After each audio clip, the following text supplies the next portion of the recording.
이제 오늘은 우리 열왕기상 17장에 나와 있는 엘리야의 이야기를 좀 하겠습니다.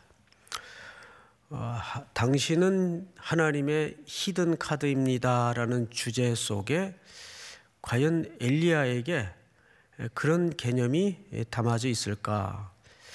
그런데 유심히 보면 역사 속에 가장 알려지지 않고 명성에 비해서 가장 감추어진 삶을 살았던 인물이 사실은 엘리야입니다.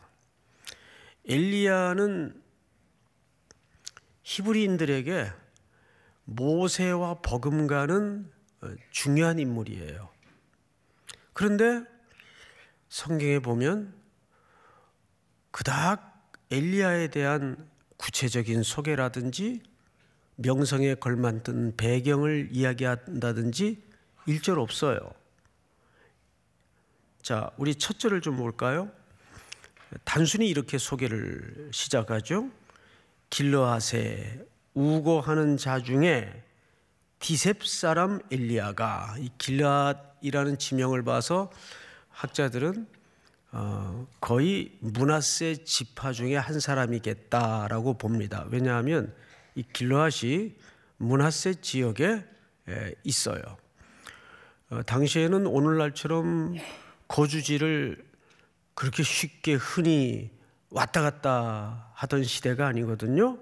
한번 분배받은 땅이나 위치에 거주하게 되면 몇 대에 걸쳐서 특별한 병고가 없는 한은 머무는 시대니까 여기 길르앗 사람, 또 길르앗에 우거하는 자 중 그 디셉 사람이라고 소개한 걸로 봐서 학자들은 므낫세 지파 중에 한 사람이 아니었겠는가. 이렇게 단순하게 소개가 끝나고 더 이상의 소개가 없습니다. 자, 그런데 오히려 이 엘리야가 활동해야만 했던 시대의 시대적 배경에 좀 주목할 필요가 있습니다. 엘리야가 누구에게 말하죠? 아합에게 말합니다. 아합이라는 왕은 역대 이스라엘 왕 중에 가장 끝판왕입니다.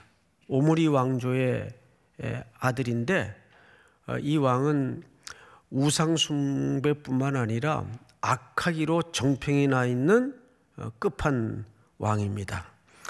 그 아합에게 말을 합니다. 어떤 말을 하는가 잘 들어보세요. 내가 섬기는 이스라엘의 하나님 여호와께서 살아계심을 두고 맹세하노니 내 말이 없으면, 여기 내 말이라는 것은 엘리야 말을 얘기하는 게 아니라 원문 그대로 직역을 하면 엘리야 입에 넣어준 그 말, 그러니까 엘리야 말입니까? 하나님 말씀입니까? 하나님 말씀이죠. 내 말이 없으면 수년 동안 비도 이슬도 있지 아니하리라 하니라. 여호와의 말씀이 엘리야에게 임하여 이르시되. 자, 여러분, 엘리야가 뜬금없이 왜 그런 왕에게 가서 하나님의 말씀을 담아서 내 말이 없으면 비가 내리지 않겠다, 이 얘기를 한 이유가 있겠죠. 여러분 아시는 것처럼 아합의 아내가 누구죠? 이세벨이에요. 이세벨은 이방 지역 시돈 땅의 왕의 딸입니다. 그러니까 이스라엘의 왕인 아합이 누구랑 결혼을 한 거예요?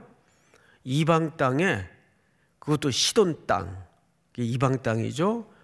모든 바알의 숭배의 본산지입니다. 그 시돈 땅에서부터 바알 숭배가 시작이 됐어요.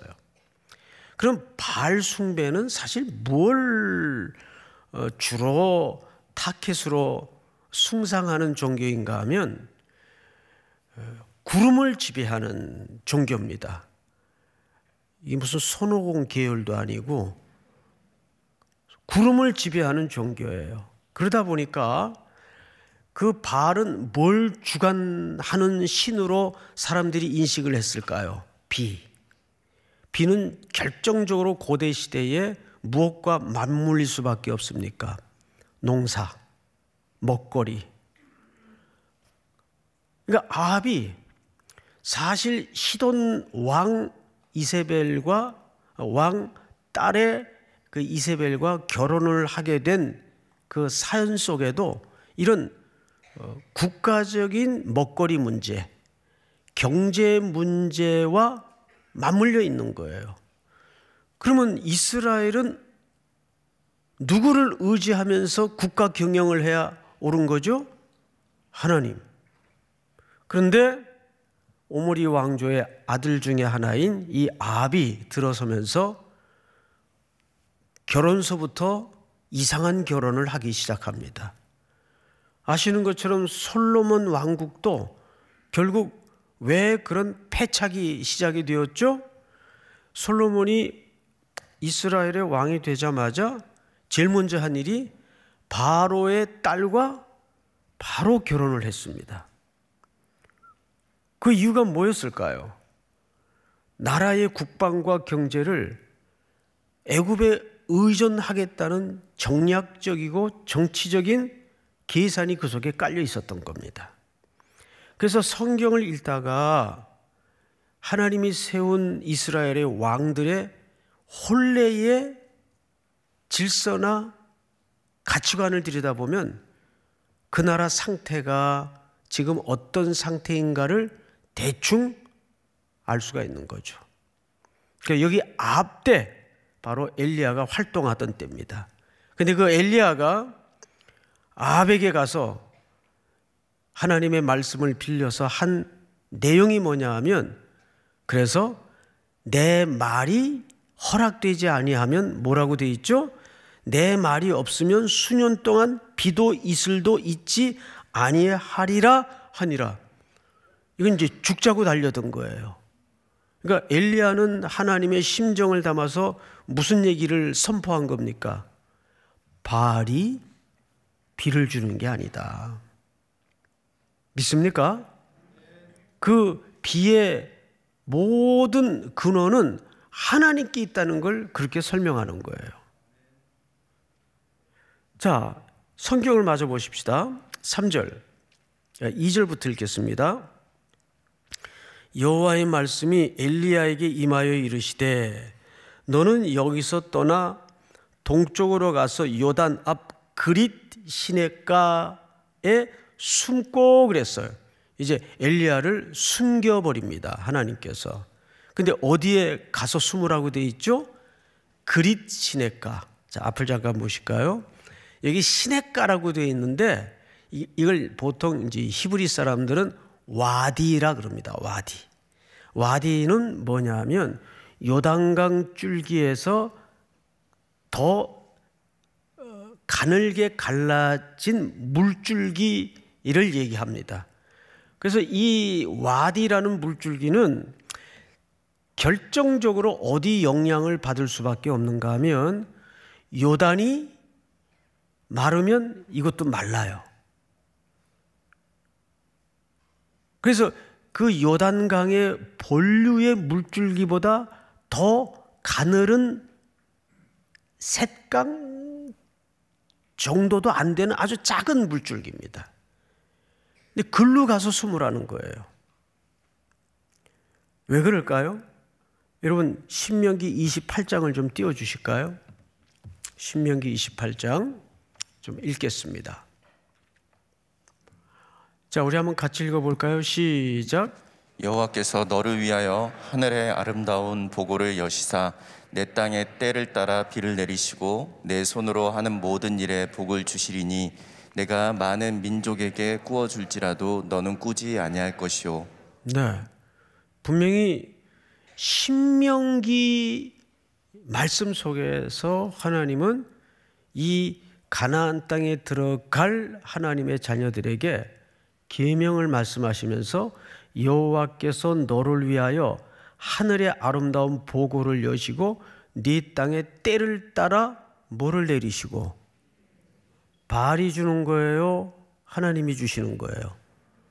예. 그러니까 이미 언젠가서부터 이스라엘 백성들과 전역의 모든 지도자들은 뭐에서 점점 떠나 있고 뭐에서 점점 멀어졌다는 얘기죠.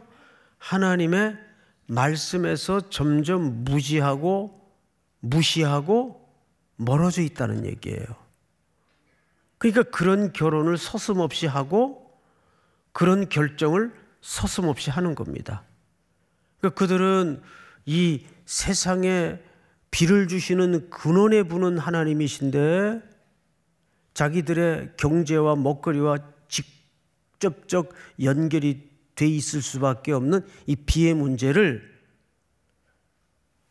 바알에 기대어서 시돈 땅의 왕의 딸인 이세벨과 정략적이고 계산이 담아진 결혼을 하는 겁니다. 그래서 그 이세벨을 통해서 이스라엘은 본격적인 바알 숭배의 현장이 돼요. 사실 이 물꼬를 튼 사람은 솔로몬부터 거슬러 올라가야 됩니다. 성경을 읽으면서 아무리 솔로몬과 좀 친하게 지내려고 해도 친하게 지낼 수가 없어요. 도저히 용납 안 되는 결정들을 많이 했기 때문에. 솔로몬도 결국은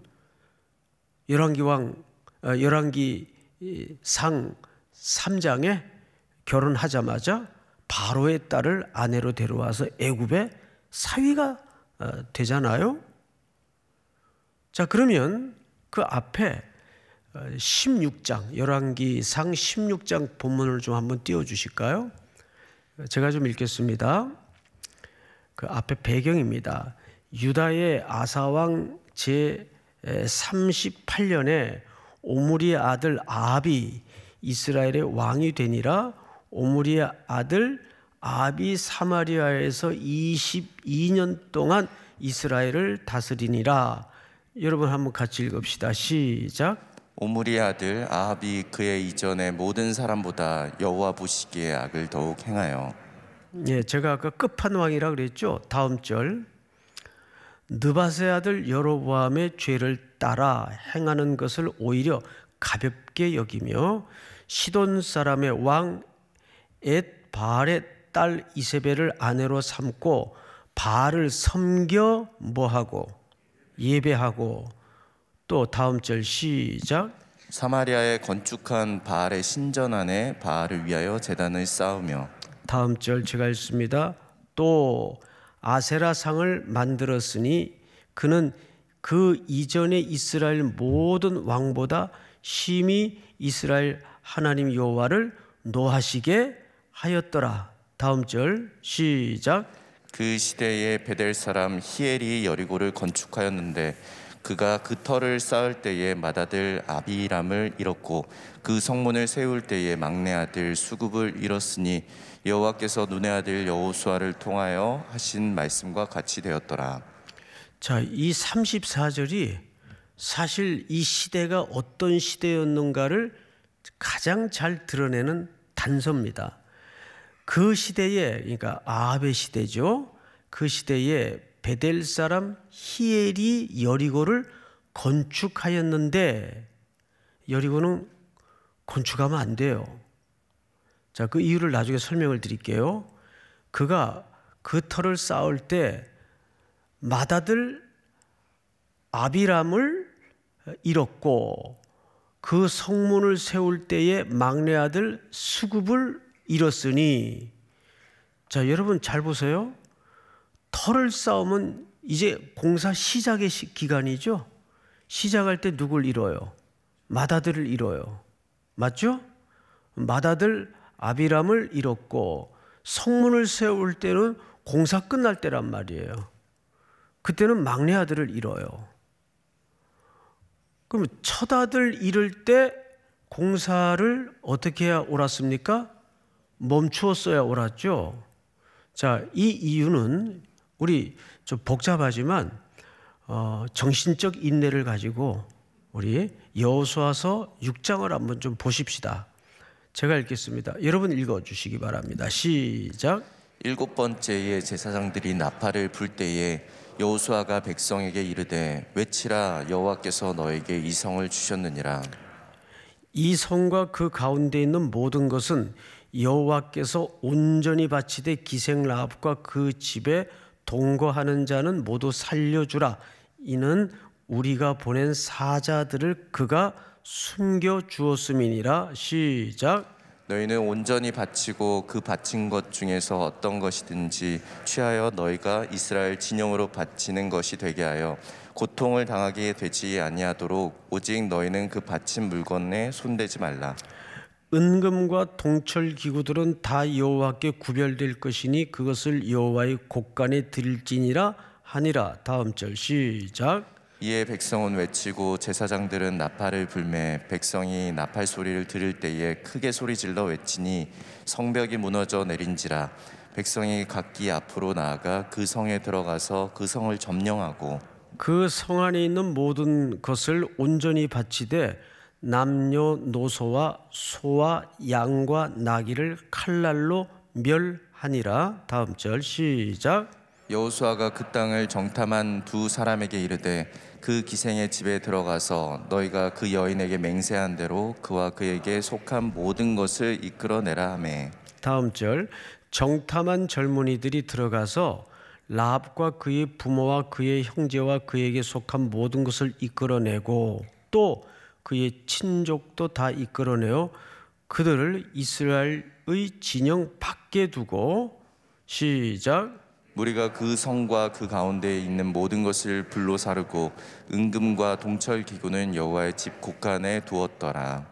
여호수아가 기생 라합과 그의 아버지의 가족과 그에게 속한 모든 것을 살렸으므로 그가 오늘까지 이스라엘 중에 거주하였으니 이는 여호수아가 여리고를 정탐하려고 보낸 사자들을 숨겼음이었더라. 다음 절 시작. 여호수아가 그때 맹세하게 하여 이르되 누구든지 일어나서 이 여리고 성을 건축하는 자는 여호와 앞에서 저주를 받을 것이라. 그 기초를 쌓을 때에 그의 맏아들을 이를 것이요 그 문을 세울 때에 그의 막내 아들을 이르리라 하였더라. 자, 여호수아 전투의 여리고 성의 승리 후에 여호수아가 하나님의 명령을 받들어서 이 내용은 오래전에 예고하고 예언한 내용이에요. 이 말씀은 여호수아의 말씀이었을까요? 하나님의 말씀이었을까요? 당연히 하나님의 말씀이죠.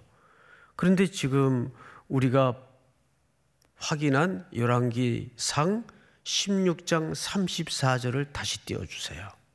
방금 봤던 34절 마지막 절을 보시면 이렇게 되어 있습니다.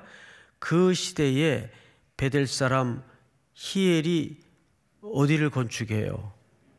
건축하라 그랬어요? 절대 하지 말라 그랬어요? 하지 말라 그랬어요. 하였는데 그가 그 터를 쌓을 때 예고대로 누구를 잃죠? 맏아들을 잃어요. 그러면 뭐를 당연히 생각했어야 옳았을까요? 하나님의 말씀을 생각해야 옳았죠. 그런데 무시하니까 무시하고 계속 공사를 진행합니다. 자, 그 성문을 세울 때 이제 공사 다 된 거예요. 문짝 따는 거 보니까 성문을 세울 때 그럼 이 공사가 뭐 한두 달에 끝날 공사였겠습니까? 적어도 첫 아들을 잃고 나서 이것은 엄중한 하나님의 경고였다면 공사를 중단했거나 치웠어야 옳았습니다. 그런데 오랜 기간을 공사가 마치도록까지 계속했다는 얘기예요. 이거는 단순히 공사의 문제가 아니라 무엇이 무시되는 시대였다는 걸 드러내기 위함입니까? 하나님의 말씀, 하나님의 언약과 하나님의 말씀이 철저히 배제되고 무시된 시대, 그 시대야말로 재앙의 시대요, 가장 어두운 시대요, 암흑의 시대예요. 아모스 선지자가 뭐라고 얘기했어요? 빵이 없어 기근이 아니라 하나님의 말씀이 없어 기근인 세상이다. 믿습니까? 바로 아합의 시대가 어떤 시대였는가를 이 여리고 성을 재건하는 과정에 두 아들을 잃어버린 히엘 집안의 이야기를 그래서 끄집어내는 겁니다. 그러니까 철저히 엘리야를 숨기는 것은 첫 번째 목적이 뭔지 아십니까? 말씀이 숨겨진 시대라는 뜻이에요. 말씀이 닫힌 시대라는 뜻이에요. 그래서 하나님의 말씀을 담고 있는 선지자 엘리야를 감춥니다. 숨깁니다. 훗날 어떤 히든 카드의 역할을 위해서 철저하게 감추어져요. 여러분, 사람이 제일 두려워해야 될 것이 뭐냐 하면 하나님이 내게 말씀으로 다가오지 않는 거예요. 누가 시대를 뚫어내고 시대의 어두움을 흩어내는 등불의 역할을 하는지 아십니까? 스펙 좋은 사람들이 아니에요. 하나님의 언약과 그 말씀을 천착하고 붙드는 사람들이 결국은 공동체와 시대의 등불 역할을 합니다. 저는 그렇게 믿습니다. 우리 모든 청년들과 성도들이 삶의 현장에서 그 역할을 해야 되지 않겠어요? 그래서 이 시대가 얼마나 말씀이 배제되고 말씀을 덮어놓고 말씀을 무시한 시대인가를 엘리야를 감춤으로써 하나님이 고발하는 내용이에요. 그래서 엘리야를 어디에 숨긴다고요? 그리 시냇가. 거기서 백성들로 하여금 엘리야에게 또는 뭘 말하고 싶은 걸까요?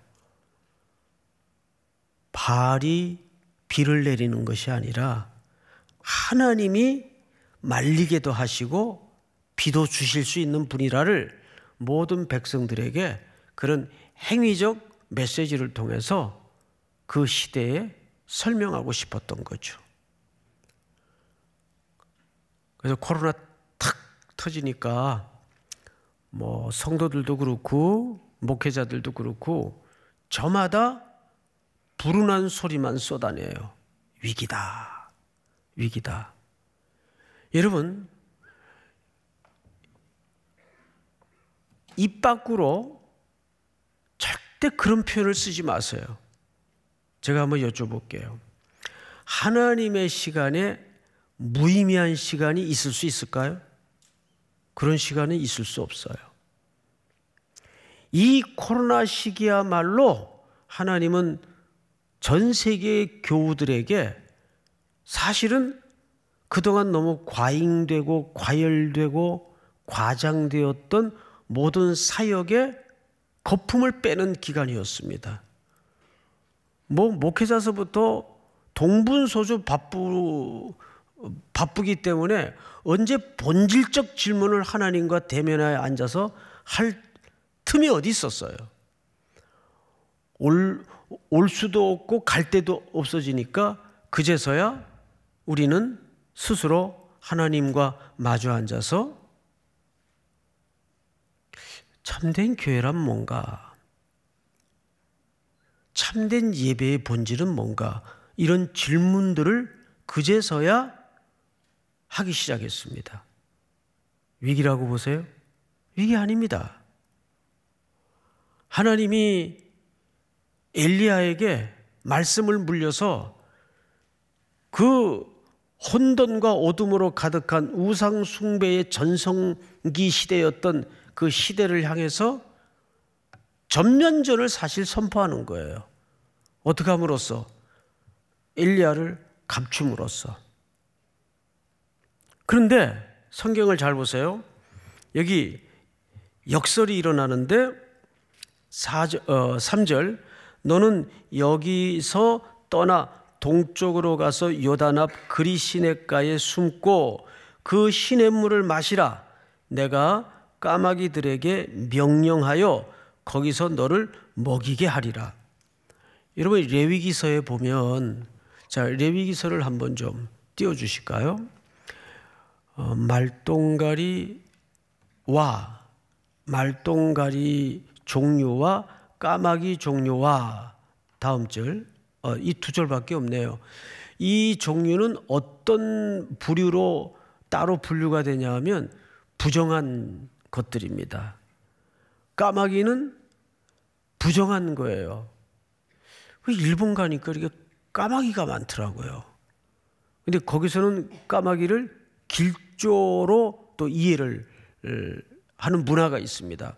어쨌든 그거는 뭐 나라마다 다른 문화의 차이일 테니까 그건 뭐 우리가 뭐라 그럴 건 없지만 성경에는 까마귀는 부정한 거예요. 근데 하나님께서 부정한 새를 통해서 지금 뭘 먹이죠? 선지자를 먹이세요.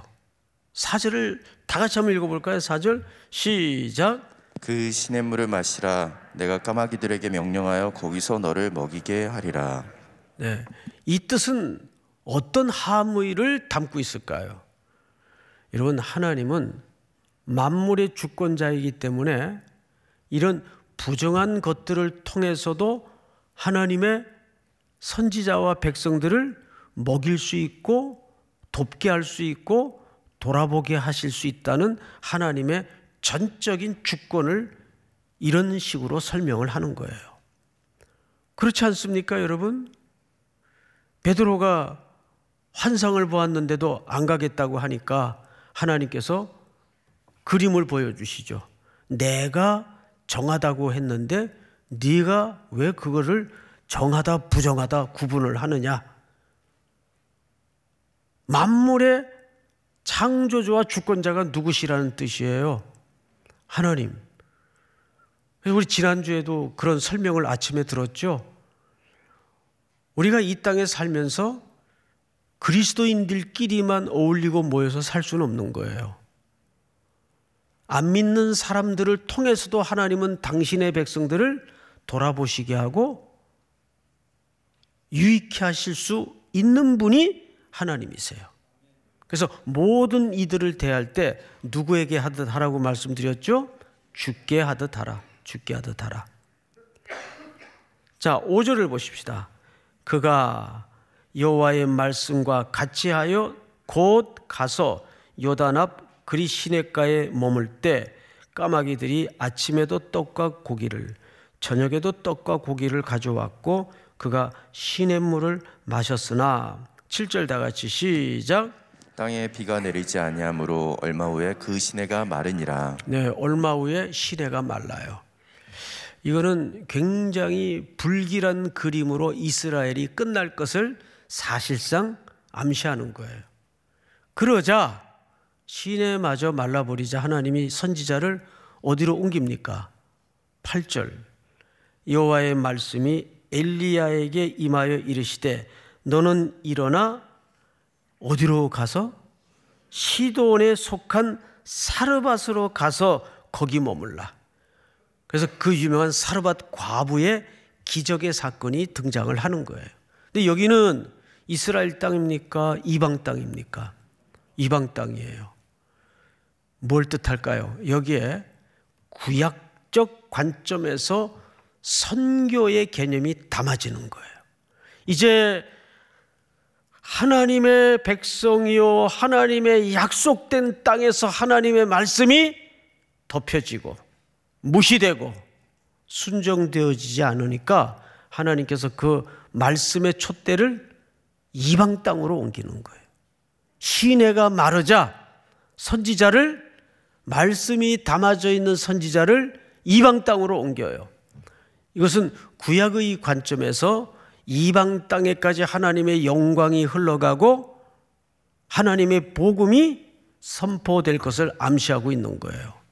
결국 그런 기적을 통해서 24절에 어떻게 끝이 나는가를 한번 잘 보세요.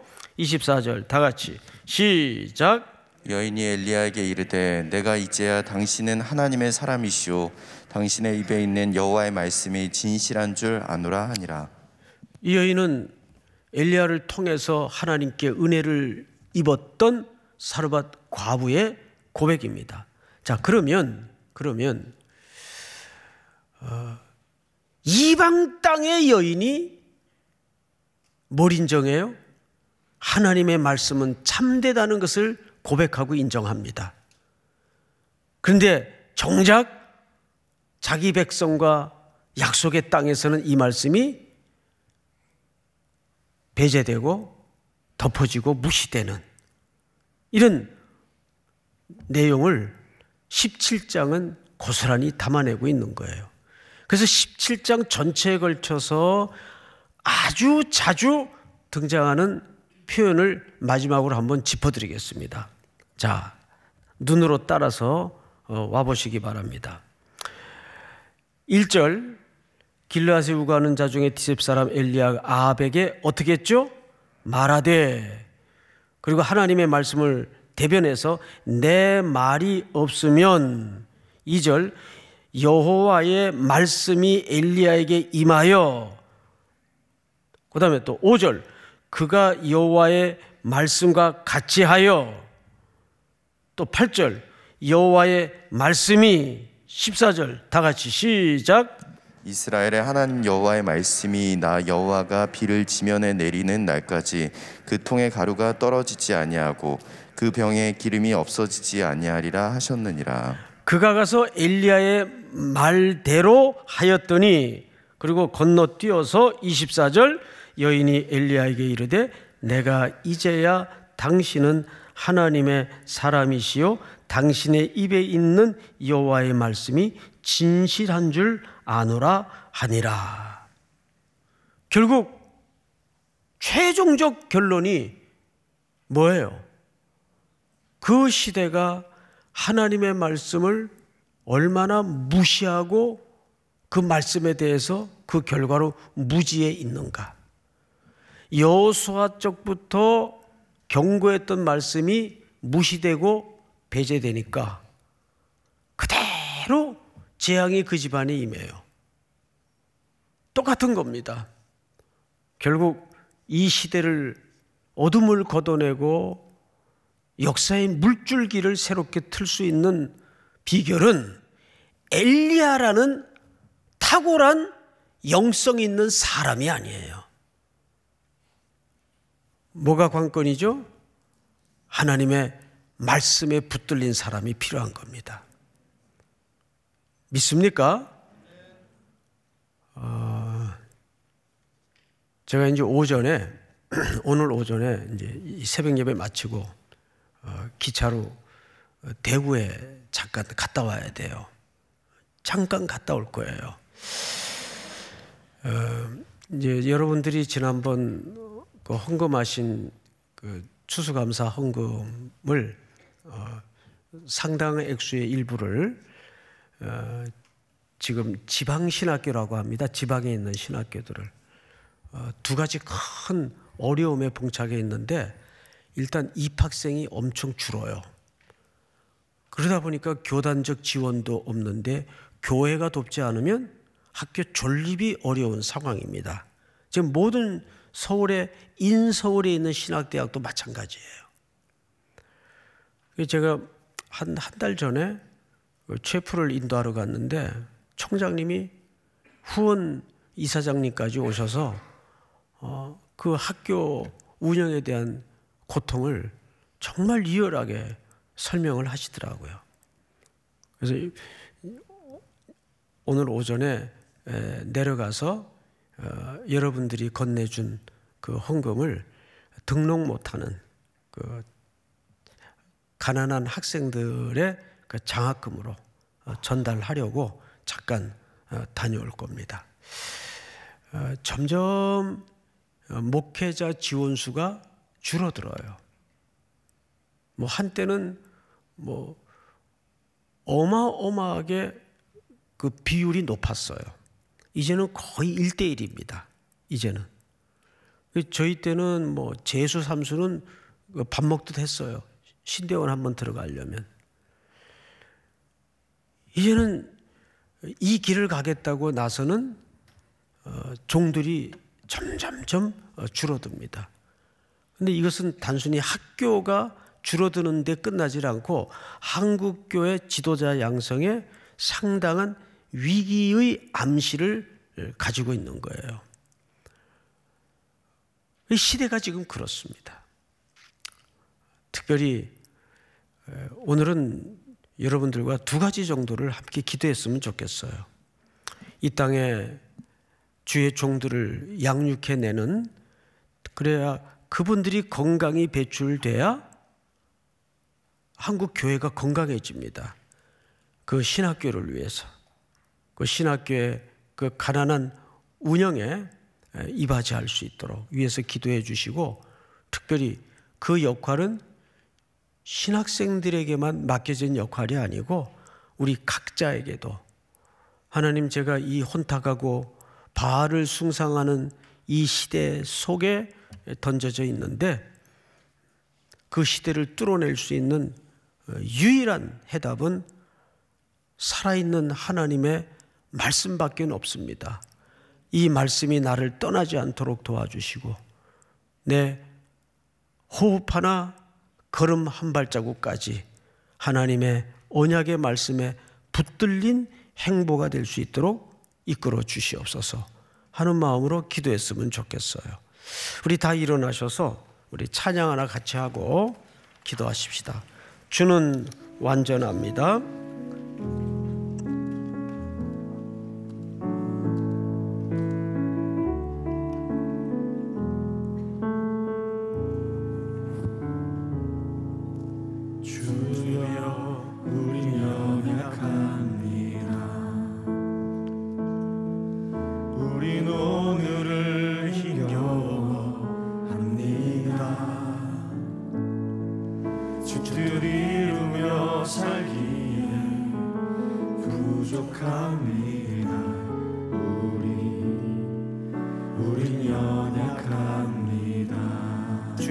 넘어집니다.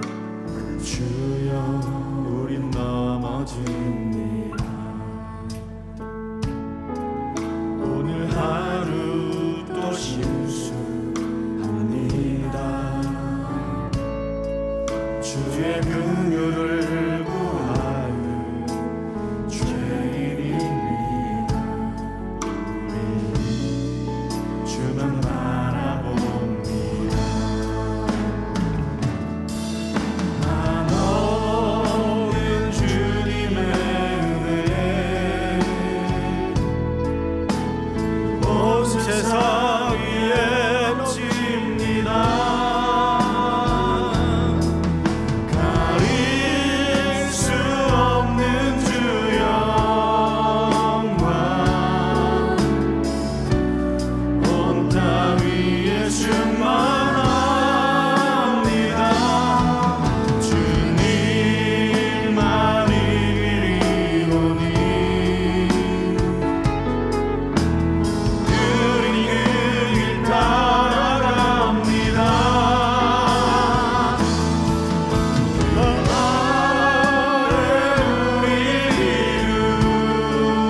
우리 주만 다시 한번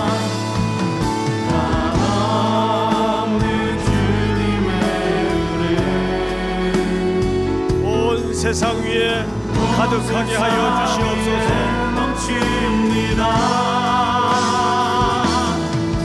가릴 수 없는 주 영광 온 땅 위에 충만케 하여 주시옵소서. 온 땅 위에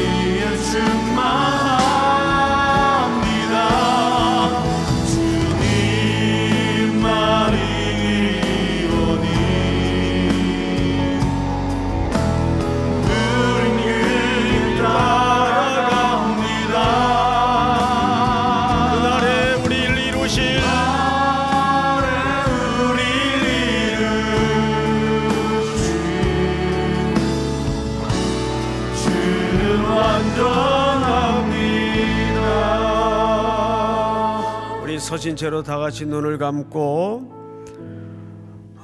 이 땅의 가장 절박한 문제는 양식이 없어 기근이 아니라 하나님의 말씀이 없어 기근이고 그 말씀을 바르게 선포할 목자들이 없어서 이 땅의 고통이 큽니다. 다시 한번 우리 한국교회 속에 모든 불순물들이 뽑아지게 하시고 우리 삼일교회가 건강한 목회자들을 양성하고 길러내는데 신실히 이바지 될 수 있도록 이끌어 주시옵소서. 또 우리 각자의 성도들이 말씀이 떠나지 아니하도록 입에 물려진 말씀을 통해서 고난을 뚫어내고 시련을 뚫어내고 어둠을 흩어내는 시대에 숨겨진 하나님의 카드로 준비될 수 있도록 이끌어 주시옵소서. 우리 한번 주여 부른 다음에 통성으로 기도합니다. 주여